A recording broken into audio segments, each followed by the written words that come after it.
الحمدللہ رب العالمین وصلی اللہ علی نبینا محمد وعلی آلہ وصحبہ اجمعین وبعد۔ قال اللہ تعالی اعوذ باللہ من الشیطان الرجیم بسم اللہ الرحمن الرحیم قل اللہم مالک الملک تؤتی الملک من تشاء وتنزع الملک ممن تشاء وتعز من تشاء وتذل من تشاء بیدک الخیر انک علی کل شیء قدیر۔ حضرات گرامی، جو آیتیں پڑھی گئی ہیں ان میں سے ایک آیت کریمہ کی میں نے آپ حضرات کے سامنے تلاوت کی ہے۔ اس آیت کے ایک ٹکڑے پر تھوڑی دیر گفتگو ہوگی۔ وَتُعِزُّ مَن تَشَاءُ وَتُذِلُّ مَن تَشَاءُ۔ دیکھیے، اس دنیا میں جو بھی انسان آیا ہے، ہر انسان فطری طور پر تین چیزیں چاہتا ہے۔ دنیا میں آنے والا ہر انسان فطری طور پر تین چیزیں چاہتا ہے۔ سب سے پہلی چیز، اتنا مال ہو کہ اس کی زندگی قاعدے سے گزر جائے، اسے کسی کے سامنے اپنا ہاتھ نہ پھیلانا پڑے۔ یہ ہر آدمی کی خواہش ہے۔ جو اس دنیا میں آیا ہے، ہر آدمی کی خواہش یہ ہے کہ اللہ تعالیٰ اسے اتنا نواز دے کہ اسے کسی کے سامنے ہاتھ نہ پھیلانا پڑے، قاعدے سے اس کی زندگی گزر جائے۔ دوسری چیز، اولاد۔ مال کے مل جانے کے بعد ایک آدمی کی خواہش یہ ہوتی ہے کہ اللہ تعالیٰ اس کے گھر آنگن میں کھیلنے والے بچے اور بچیاں عطا فرما دے، اس کی گود ہری ہو جائے اور دنیا اس پر ہنس نہ سکے۔ یہ ہر آدمی کی خواہش ہے۔ تیسری چیز، مال اور اولاد کے مل جانے کے بعد ہر آدمی یہ چاہتا ہے کہ لوگ اس کی عزت کریں، جہاں جائے لوگ اس سے سلام کریں، اسے اچھا سمجھیں، اس سے قاعدے سے بہتر انداز میں لوگ اس سے پیش آئیں۔ یہ ہر آدمی کی خواہش ہوتی ہے۔ یہ تین چیزیں ایسی ہیں کہ دنیا میں آنے والا ہر آدمی چاہتا ہے کہ اس کے حصے میں آ جائے۔ حاضرین گرامی، عزت کیسے ملے گی؟ آپ کون سے اعمال کریں گے تو اللہ تعالیٰ آپ کو عزت عطا فرمائے گا؟ یہ آپ حضرات کے سامنے مجھے ذکر کرنی ہے۔ لیکن اس سے پہلے عزت کے مسئلے میں کچھ بنیادی باتیں جن کا تعلق عقیدے سے ہے وہ جان لینا ضروری ہے۔ ہم سب کو عزت کے باب میں کچھ چیزیں جان لینا ضروری ہے۔ پہلی چیز، عزت کے مسئلے میں سب سے پہلی چیز جو ہمیں اور آپ کو اپنے دماغ میں، اپنے ذہن میں بٹھانا چاہیے وہ یہ ہے کہ عزت کا مالک اللہ تعالیٰ ہے۔ ساری عزتیں اللہ تعالیٰ کے لیے ہیں، وہی عزت کا حقیقی مالک ہے۔ قرآن مجید کی کئی آیتوں میں اللہ تعالیٰ نے اس بات کو واضح کیا۔ من کان یرید العزت فللہ العزت جمیعا۔ اللہ تعالیٰ نے فرمایا، جو شخص عزت چاہتا ہے اسے جان لینا چاہیے کہ ساری عزت اللہ کے لیے، حقیقی عزت اللہ رب العالمین کے لیے ہے۔ وَلَا يَحْزُنْكَ قَوْلُهُمْ۔ اے نبی، یہ مکہ والے آپ کو پاگل کہتے ہیں، دیوانہ کہتے ہیں، ساحر اور کاہن کہتے ہیں، ان کی باتوں سے آپ رنجیدہ نہ ہوں، غم نہ کریں، کہنے دیجئے ان کہنے والوں کو، ساری عزت اللہ کے لیے۔ وَلَا يَحْزُنْكَ قَوْلُهُمْ إِنَّ الْعِزَّةَ لِلَّهِ جَمِيعًا۔ ان کی باتوں سے آپ غم نہ کریں، ان کی باتیں آپ کو رنجیدہ نہ کریں، یاد رہے ساری عزت اللہ کے لیے ہے۔ الَّذِينَ يَتَّخِذُونَ الْكَافِرِينَ أَوْلِيَاءَ أَيَبْتَغُونَ عِندَهُمُ الْعِزَّةَ۔ یہ لوگ جو کافروں کو اپنا دوست بناتے ہیں، اللہ تعالیٰ فرما رہا ہے یہ لوگ جو کافروں کے پاس آتے جاتے ہیں، انہیں اپنا دوست اور ولی بناتے ہیں، کیا یہ ان کے پاس جا کر کے عزت چاہتے ہیں؟ کیا ان کا مقصد یہ ہے کہ وہ ان کے ہاں جانے سے عزت پا جائیں گے؟ انہیں جان لینا چاہیے کہ ساری عزت اللہ رب العالمین کے لیے۔ قرآن مجید میں اللہ تعالیٰ نے جہاں اپنے آپ کو آسمان کا رب کہا، زمین کا رب کہا، پہاڑوں کا رب کہا ہے، انسانوں اور جناتوں کا رب کہا ہے، وہیں اللہ تعالیٰ نے اپنے آپ کو عزت کا رب کہا ہے۔ سبحان ربک رب العزت عما یصفون۔ دیکھیے عزت کا رب بھی اللہ رب العالمین ہے۔ تو حاضرین گرامی، ہمیں یہ بات معلوم ہونی چاہیے کہ ساری عزتیں اللہ رب العالمین کے لیے ہیں، وہی حقیقی عزت کا مالک ہے۔ جب اللہ تعالیٰ نے ابلیس کو جنت سے نکالا، دنیا میں بھیجا، تو ابلیس جب جنت سے آنے لگا تو اس وقت اس نے اللہ تعالیٰ سے ایک فرمائش کی تھی، اے اللہ میں دنیا میں جا کر کے تیرے بندوں کو بہکاؤں گا۔ اس وقت بھی ابلیس نے اللہ تعالیٰ کی جس صفت کا حوالہ دیا تھا وہ یہی عزت ہے۔ فَبِعِزَّتِكَ، اے اللہ تیری عزت کی قسم، تیری عزت کی قسم، لَأُغْوِيَنَّهُمْ أَجْمَعِينَ، میں تیرے سارے بندوں کو بہکاؤں گا۔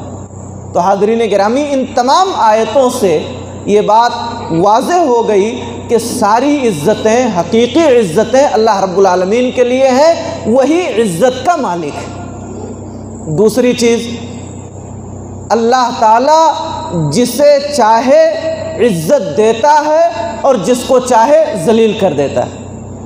اللہ تعالیٰ جسے چاہے وہی عزت دیتا ہے اور جسے چاہے وہ ذلیل کر دے، یہ کام اللہ کا ہے۔ عزت کا مالک وہی ہے، وہ جسے چاہتا ہے عزت دیتا ہے اور جسے چاہتا ہے عزت نہیں دیتا۔ قرآن مجید کی جو آیت میں نے پڑھی ہے اس میں اسی چیز کا ذکر ہے۔ قُلِ اللَّهُمَّ مَالِكَ الْمُلْكِ، اے نبی آپ کہیے، اے اللہ بادشاہوں کے بادشاہ، تو جسے چاہتا ہے بادشاہت دیتا ہے، جس سے چاہتا ہے بادشاہت چھین لیتا ہے۔ وَتُعِزُّ مَن تَشَاءُ وَتُذِلُّ مَن تَشَاءُ، اے اللہ تو جسے چاہتا ہے عزت دیتا ہے، تو جسے چاہتا ہے ذلیل کر دیتا ہے۔ معلوم یہ ہوا کہ عزت دینے والا اور ذلت دینے والا دونوں اللہ تعالیٰ ہے۔ اللہ رب العالمین جسے چاہے عزت عطا فرمائے، جسے چاہے ذلیل کر دے۔ تیسری بات، اللہ تعالیٰ جسے عزت دے دے کوئی اسے ذلیل نہیں کر سکتا۔ یہ عقیدہ ہونا چاہیے، ذہن میں بات ہمارے ہونی چاہیے، اللہ جسے عزت دے دے پوری دنیا مل کر کے اسے ذلیل نہیں کر سکتی، اور اللہ تعالیٰ جسے ذلیل کر دے سارے لوگ مل کر کے اسے عزت نہیں دے سکتے۔ جو دعائے قنوت میں وتر کی جو دعا ہے اس میں ایک جملہ یہ بھی آتا ہے، اے اللہ تو جسے اپنا ولی بنا لے، تو جس سے دوستی کر لے اسے کوئی ذلیل نہیں کر سکتا، اور جسے تو ذلیل کر دے اسے کوئی عزت نہیں دے سکتا۔ اس دعائے قنوت میں ایک جملہ یہ بھی ہے۔ ایک صحابی رسول ہیں حضرت ابو امامہ باہلی رضی اللہ عنہ، اسلام لائے، مدینہ آئے، اللہ کے نبی جناب محمد الرسول اللہ صلی اللہ علیہ وسلم سے اسلام کی بہت ساری باتیں انہوں نے سیکھیں۔ اسلام کے بہت سے احکامات جب سیکھ لیے تو اللہ کے نبی صلی اللہ علیہ وسلم نے انہیں ان کے گاؤں بھیجا، کہا تم اپنے گاؤں باہلا جاؤ اور جا کر کے ان لوگوں کو بھی دین کی تعلیم دو۔ ابو امامہ باہلی رضی اللہ عنہ مدینہ سے اپنے گاؤں گئے، پتھریلا علاقہ، پہاڑوں کی بستی، ریت، سخت دھوپ، گئے ہیں، جا کر کے پہنچے، کافی گرمی لگی ہوئی تھی، شدت کی گرمی تھی۔ گاؤں میں پہنچے تو دیکھا کہ گاؤں کے کچھ لوگ ایک جگہ دسترخوان سجائے ہوئے ہیں، کھانے کے لیے بیٹھے ہیں۔ ان لوگوں نے دیکھا کہ ابو امامہ آ رہے ہیں تو ان لوگوں نے ان کو بھی بلایا، ابو امامہ آؤ، بڑی دور سے آ رہے ہو، آ کر کے بیٹھو، کھانا کھا لو ہمارے ساتھ۔ گئے دسترخوان پہ، ابو امامہ باہلی رضی اللہ تعالیٰ عنہ پہنچے تو دیکھا کہ وہ لوگ کھانے میں خون رکھے ہوئے ہیں۔ زمانے جاہلیت میں لوگ پیتے تھے، خون کھاتے تھے، قرآن مجید نے اس کو حرام قرار دیا۔ مردہ کا کھانا، خون کا کھانا، یہ سب حرام ہے، اللہ تعالیٰ نے قرآن مجید میں حرام قرار دیا۔ تو ابو امامہ باہلی رضی اللہ تعالیٰ عنہ نے جب وہ دیکھا تو وہ اٹھ گئے، انہوں نے کہا نہیں ہمیں تمہارے کھانے کی ضرورت نہیں ہے۔ وہ لوگ سمجھ گئے، انہوں نے کہا اچھا معلوم ہو گیا تم بددین ہو گئے ہو، تم نے اپنے گاؤں کے لوگوں کا دین، باپ دادا کا دین چھوڑ دیا، تم تو محمد صلی اللہ علیہ وسلم کے دین کو قبول کر لو، تم بددین ہو گئے ہو، ہمیں معلوم ہو گیا۔ دھکے دے دیا ان کو۔ ایک آدمی جو دور سے چل کے آیا ہے، بھوکا پیاسا ہے، شدت کی گرمی لگی ہوئی ہے، اس آدمی کو بلایا پہلے انہوں نے، لیکن جب یہ معلوم ہوا کہ نہیں یہ تو بددین ہو چکا ہے ان کی اصطلاح میں، تو اسے دھکے مار کر کے گرا دیا۔ ابو امامہ رضی اللہ عنہ اپنا عمامہ پگڑی نکالا اور زمین پہ رکھے اسی دھوپ میں تھوڑی دیر کے لیے لیٹ گئے آرام کرنے کے لیے۔ اسی اثنا میں انہیں نیند آ گئی، تھوڑی دیر کے لیے انہیں نیند آئی۔ بعد میں گاؤں کے جو شریف لوگ تھے ان لوگوں نے دیکھا آ کر کے تو کہا تم نے بڑا برا کیا، ارے یہ بددین ہو گیا تو کیا ہوا، اتنے دور سے آیا ہے، کم سے کم اس کو پانی دینا تھا، اس کو کھانا دینا تھا، بعد میں ہم اس سے بات کرتے، تم لوگوں نے انتہائی غلط کیا۔ تو وہ لوگ سرزنش کرنے کے بعد وہ لوگ گئے اور ان کو بلانے کہ چلو ابو امامہ چلیے کھا لیجئے۔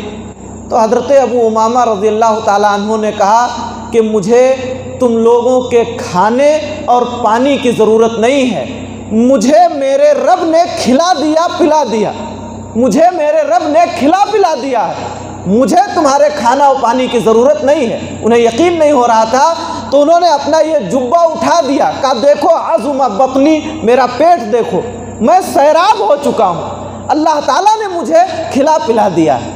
حاضرین گرامی، گاؤں کے لوگوں نے دھکا مار دیا، ذلیل کرنا چاہا، دسترخوان سے وہ اٹھ گئے اور انہیں دھکیل دیا، اس لیے کہ وہ اسلام لا چکے ہیں۔ مگر گاؤں کے دھکا دینے سے، گاؤں کے لوگوں کے ذلیل کرنے سے کوئی ذلیل ہو جائے گا جب تک اللہ ذلیل نہ کرنا چاہے؟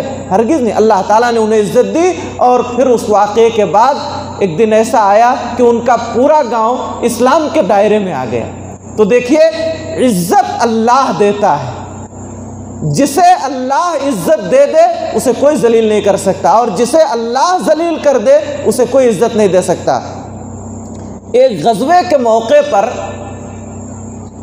منافقین میں سے عبداللہ ابن ابی ابن سلول نے، جو رئیس المنافقین تھا، اس نے اس غزوے سے واپسی کے موقع پر کہا کہ ہم جب یہاں سے مدینہ لوٹ کے جائیں گے، یہ جنگ ختم ہو جائے اور ہم جب اس جنگ سے فارغ ہو کر کے مدینہ لوٹ کے جائیں گے تو ہم عزت والے لوگ، اپنے آپ کو منافقوں کو کہا کہ ہم عزت والے لوگ مکہ سے جو ذلیل لوگ آئے ہیں ان کو مدینہ سے باہر نکال دیں گے۔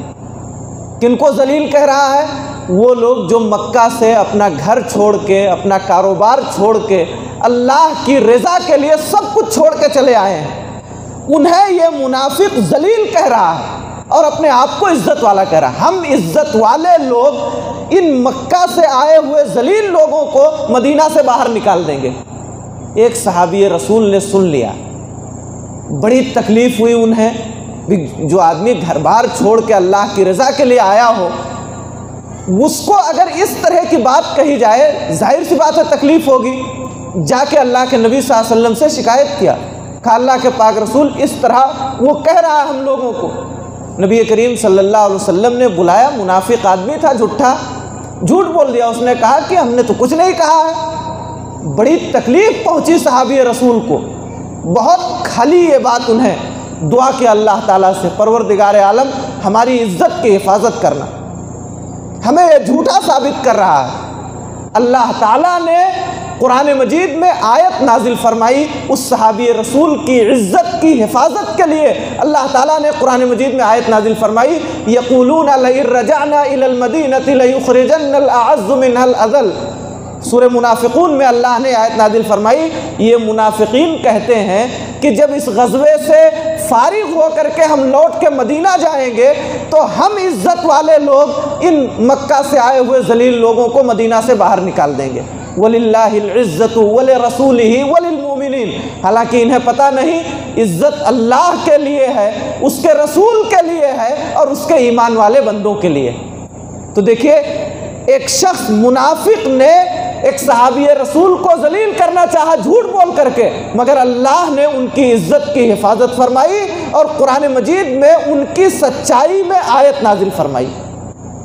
اور وہ آدمی جو اپنے آپ کو عزت دار کہہ رہا تھا، جب مدینہ پہنچ رہے ہیں، چونکہ یہ بات یہاں ہوئی، خبر مدینہ پہنچ گئی کہ ایسا ایسا فلاں نے کہا ہے، مدینہ پہنچ رہے ہیں، مدینہ میں داخل ہونے کا جو راستہ ہے، اسی عبداللہ ابن ابی ابن سلول کا بیٹا، سگا بیٹا، تلوار لے کر کے مدینہ کے باہر راستے میں کھڑا ہو گیا۔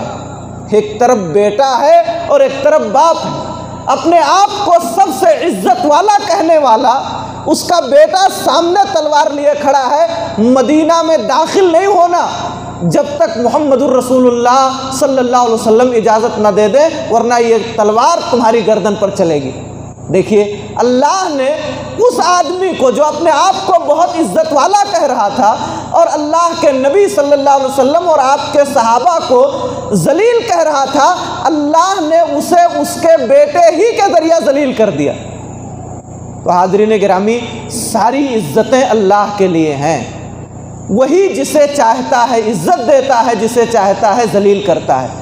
اللہ جسے عزت دے دے اسے کوئی ذلیل نہیں کر سکتا، اور اللہ جسے ذلیل کر دے اسے کوئی عزت نہیں دے سکتا۔ چوتھی بات، ہم سب کو اللہ کی عزت کرنی چاہیے۔ اللہ کی عزت کیا ہے؟ اللہ کی عزت یہ ہے کہ اللہ تعالیٰ نے جو احکام ہمیں اور آپ کو دیے ہیں، جن چیزوں کے کرنے کا اللہ نے حکم دیا ہے انہیں کیا جائے، جن چیزوں سے اللہ نے روک دیا ہے ان سے رکا جائے۔ اللہ کے احکام کو تسلیم کیا جائے، اس پر عمل کیا جائے، اور اللہ نے جن چیزوں سے روک دیا ان سے رکا جائے، یہی اللہ کی عزت ہے۔ اگر ہم نمازیں پڑھتے ہیں، روزہ رکھتے ہیں، صدقہ و خیرات کرتے ہیں، بیڑی، سگریٹ، تمباکو، حرام چیزوں سے اپنے آپ کو بچاتے ہیں، چوری سے، دھوکہ دھڑی سے، لوگوں کو پریشان کرنے سے، جو بھی حرام چیزیں ہیں ان سے ہم رکتے ہیں اور جو حلال چیزیں ہیں انہیں کرتے ہیں، تو ہم اللہ کی عزت کر رہے ہیں۔ اور اگر ہم صحت مند ہیں، تندرست ہیں، ساری چیزیں ہیں، اس کے بعد ہم نماز نہیں پڑھتے، ہم روزہ نہیں رکھتے، ہم کاروبار میں دھوکہ دیتے ہیں، ہم دوسروں کے حقوق کی رعایت نہیں کرتے ہیں، تو یاد رہے کہ ہم اللہ کی عزت کرنے والے نہیں ہیں۔ ایسے ہی لوگوں کے بارے میں اللہ تعالیٰ نے فرمایا وَمَا قَدْرُ اللَّهَ حَقَّ قَدْرِهِ، ان لوگوں نے، کافروں نے، منافقوں نے جس طرح اللہ کی قدر کرنی چاہیے اس طرح اللہ کی قدر نہیں کیا۔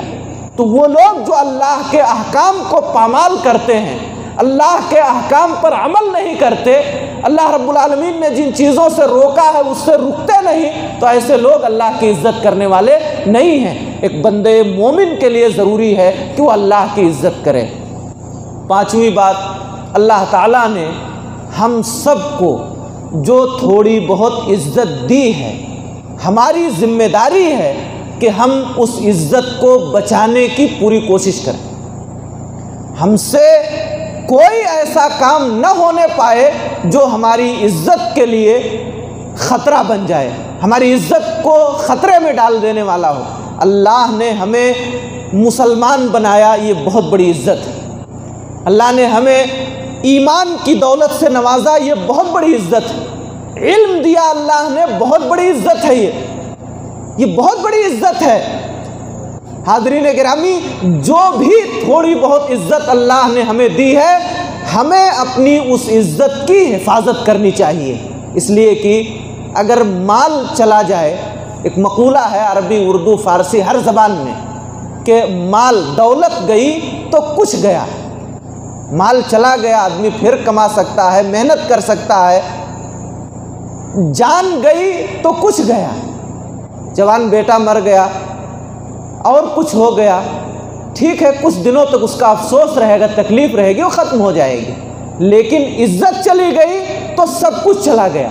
ایک بار اگر ہم سے کوئی ایسی چیز ہو گئی جس کی وجہ سے ہم ذلیل ہو گئے، تو وہ ذلت ہمارے ساتھ تو ہے ہی، ہمارے بچوں کو بھی ہمارے ذریعے سے تانا دیا جائے گا، تمہارا باپ ایسا تھا، تمہارا دادا ایسا تھا، تمہارا پردادا ایسا تھا، 7 پشتوں تک تانے دیے جاتے ہیں۔ اس لیے ہمیشہ ایک مسلمان کو یہ کوشش کرنی چاہیے کہ اس کے ذریعے سے کوئی ایسا کام نہ ہونے پائے جس کی وجہ سے اسے ذلت کا سامنا کرنا پڑے، اور وہ ذلت اس کے اور اس کے بچوں اور اس کے آنے والی نسلوں کے لیے پریشانی کا سبب۔ ہمیں اپنی عزت کی حفاظت کرنی چاہیے، جو بھی عزت اللہ تعالیٰ نے ہمیں دی ہے اسے بچانے کی کوشش کرنی چاہیے۔ یہ 5 چیزیں تھیں عزت کے تعلق سے۔ ساری عزتیں اللہ کے لیے ہیں، وہی جسے چاہتا ہے عزت دیتا ہے، جسے چاہتا ہے ذلیل کرتا ہے۔ اللہ جسے عزت دے دے اسے کوئی ذلیل نہیں کر سکتا، اللہ جسے ذلیل کر دے اسے کوئی عزت نہیں دے سکتا۔ ہم سب کو اللہ کی عزت کرنی چاہیے، اس کے احکام پر عمل کر کے، اور جس سے اللہ نے روکا ہے اس سے رک کر کے۔ اور اللہ تعالیٰ نے ہمیں اور آپ کو جو تھوڑی بہت عزت دی ہے اس عزت کو بچانے کی ہر ممکن کوشش کرنی چاہیے۔ اب اس کے بعد جو موضوع ہے، وقت ختم ہوا، کہ دنیا میں عزت کا معیار کیا ہے اور آخرت میں اللہ تعالیٰ کے یہاں عزت کا معیار کیا ہے، کن چیزوں کے کرنے سے ہمیں عزت ملے گی، انشاءاللہ دوسرے درس میں اللہ تعالیٰ ہم سب کو ہر طرح کی عزت اور کامیابی اور رفعت عطا فرمائے۔ پروردگار عالم ہمیں دنیا میں بھی عزت عطا فرما اور آخرت میں بھی عزت اور کامیابی عطا فرما۔ الہ العالمین ہم سب کو نیک عمل کی توفیق عطا فرما، ہر طرح کے برے اعمال سے ہمیں بچنے کی توفیق عطا فرما۔ آمین۔ اقول قولی ھذا واستغفر اللہ لی ولکم۔ السلام علیکم ورحمۃ اللہ وبرکاتہ۔